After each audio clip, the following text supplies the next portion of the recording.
Hello, my name's John and I worked as a volunteer educator for Mental Illness Education ACT. What started off as a very small problem when I was in primary school gradually got worse through high school. And the way I coped with that was to withdraw myself, spend a lot of time by myself. I didn't have the ability to make a lot of friends or didn't know how to really form relationships with people. And so I pretty much went to school through high school to concentrate on my academic achievements. And I did that really well. When I finished high school, as I said, I got some good marks. And I thought with my the way I viewed the world, and I was fairly good on numbers, from about year 9 at high school, I decided I'm going to be an accountant. And thought, right, I'm ready to go off to Sydney now and start my job as an accountant and start climbing that corporate ladder. It didn't take that many years before I started to feel the effects of my mental health, and I'd become aware that I'm not someone who handles pressure really well at all. The amount of hours and the pressure and the stress that you're under was immense. So everyone's trying to climb that corporate ladder. You might need to be able to beat them to win that promotion. And so that pressure and stress and amount of work hours that you needed started to take an effect on my mental health. Combined then with the fact that I entered into a first serious relationship, and that relationship was a bad relationship for me, but because of my lack of self-confidence, I believed that this was the only relationship I'd ever be able to have in my life.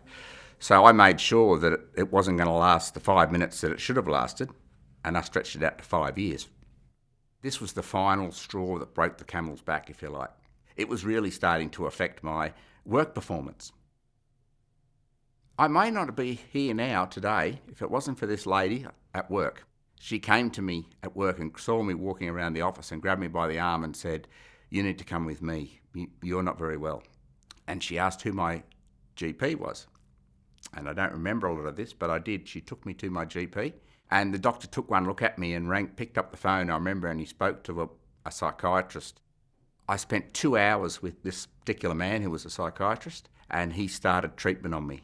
This went on for a number of months before I started to turn the corner. My day-to-day, I do struggle. I wouldn't say that I'm cured. I certainly am aware that I get depressed, and I have days where I don't feel so good, or days where I wake up and I can feel a whole lot of negative energy and negative thoughts. The time I spent with my psychiatrist, there were some key things there that came across to me about what I needed to do in the short term to get better and in the long term to stay better. In the short term, of course, I needed to continue to take my medication, and I needed to try and keep as occupied as possible.